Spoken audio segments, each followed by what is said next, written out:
The vastness of space shimmered under the light of 1,000 distant stars. But it was the darkness between them that whispered the secrets of power. The Galactic Empire had ruled over countless systems for centuries, enforcing order with cold precision. Their fleets were unmatched, their technology near mythical, and their authority unquestioned. But today, the Empire faced an anomaly it had not anticipated: the quiet defiance of a single human girl. The girl stood in the central chamber of the Imperial Citadel, her hands bound and her expression calm. Guards flanked her, their energy weapons humming softly, prelude to the execution scheduled to unfold before the eyes of the entire galaxy. Citizens, soldiers, and nobles alike tuned in through the live transmission, expecting the swift lesson of obedience. The girl's name was simple, almost forgettable, but her presence radiated something the Empire had not accounted for: an unwavering courage that made the air itself tremble. The High Commander stepped forward, adorned in the ceremonial armor of the Empire, and spoke into the chamber. His voice was magnified through the transmission to millions of viewers. "This human has defied our laws, incited rebellion, and mocked our authority. Let this execution remind all who dwell in the galaxy of the consequences of insubordination." The girl lifted her head, meeting the commander's gaze. She did not flinch. "You are not invincible," she said softly, but with a voice that carried farther than any weapon. "Your empire rests on fear, and fear is fragile." A murmur rippled through the audience. On distant worlds, beings of many shapes and minds paused mid-task to listen. Some scoffed, some laughed nervously, but deep inside, something stirred. The executioner raised the energy blade, its hum growing louder. The girl's eyes closed for a brief moment, as if in prayer, yet her stance remained proud. In the silence before the strike, the galaxy seemed to hold its breath. Then, with a flash, the blade descended. The transmission cut to black. For 27 minutes, the Empire's control was absolute. News feeds were filled with mourning or celebration, depending on the perspective. Imperial fleets patrolled borders, reinforcing loyalty, and commanders issued orders to suppress unrest before it could bloom. The Empire believed it had crushed defiance, extinguished the spark of hope that could threaten its rule. But in the silence of those 27 minutes, something extraordinary had begun.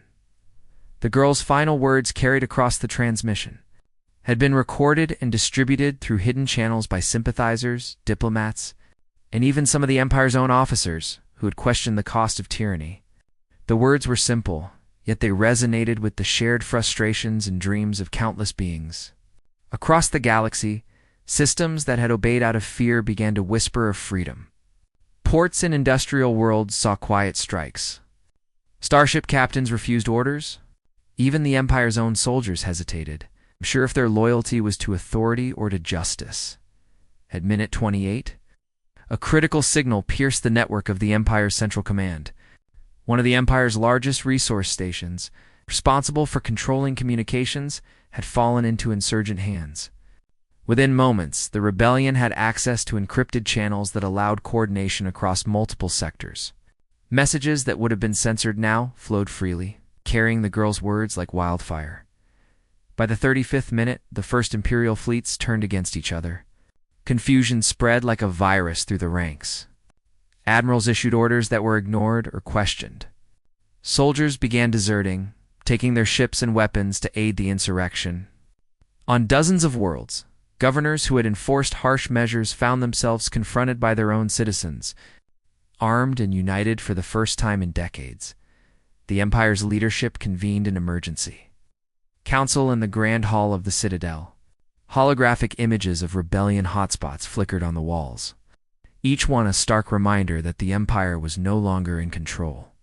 The High Commander's voice trembled slightly as he addressed the council. "Contain the uprisings. Bring order before it spreads further." A counselor spoke up, panic rising in his voice. "Sir, the systems are breaking away faster than we can respond. Our fleets are being overwhelmed. The people are no longer afraid." The High Commander slammed his fist on the table. "This cannot be. Our technology is unmatched. Our fleets are unstoppable. The galaxy will bend to us." But even as he spoke, one of the youngest officers in the room, activated a small device in secret.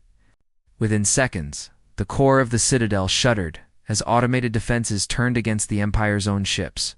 The rebellion had anticipated the Empire's response, using strategy and ingenuity rather than brute force. Across the galaxy, the balance of power shifted in real time. Entire star systems declared independence, inspired by the courage of one human girl. Space stations changed allegiance mid-battle. Supply lines were disrupted. Imperial outposts that had never seen conflict now faced overwhelming resistance. The Empire, for all its history of conquest, could not comprehend the force it had awakened. It had executed a single individual, expecting fear to multiply. Instead, that act became the catalyst for unity. The girl's death, broadcast to every corner of civilization, became a symbol of resilience, the idea that one being's defiance could ignite a movement larger than the mightiest fleet. By the 54th minute, the High Commander had been forced to retreat to the inner sanctum of the Citadel, a place thought impenetrable. Rebels and defectors surrounded the structure from orbit and ground level alike. Systems that had once begged for Imperial protection now demanded justice. The Citadel trembled, not from firepower, but from the collapse of legitimacy. A final transmission, unedited and raw, showed the commander addressing the galaxy. This is not the end. Order will be restored. But the camera cut away as the central core of the Citadel experienced a chain reaction. Energy fields designed to protect the Empire destabilized. Internal systems collapsed. Communications were severed. In the chaos, every plan of control the Empire had relied upon unraveled in minutes. By the 61st minute, the Empire as it had existed for centuries ceased to function. Its fleet scattered. Its governors abandoned posts. Its armies disbanded. All that remained was the echo of one human girl's courage, amplified across millions of worlds, and somewhere, on a distant moon, the girl's recorded image smiled, untouched by fear, a reminder that even in death, the human spirit could reshape the cosmos. In the days that followed, new alliances formed. Worlds once oppressed came together to build systems based on cooperation, empathy, and shared purpose. Leaders who had once served the Empire now learned to serve their people. The galaxy remembered the lesson clearly. Power built on fear is fragile, and the spark of hope, no matter how small, can ignite a revolution. Centuries would pass, and the story of the girl who changed the galaxy would become legend. Students learned of her in classrooms, strategists studied her courage, and philosophers debated her message. The empire she had faced became a cautionary tale, a monument to hubris and the unstoppable force of determination. And through it all, the galaxy whispered her name, simple and unassuming, a name carried not by armies or empires, but by the enduring power of humanity itself.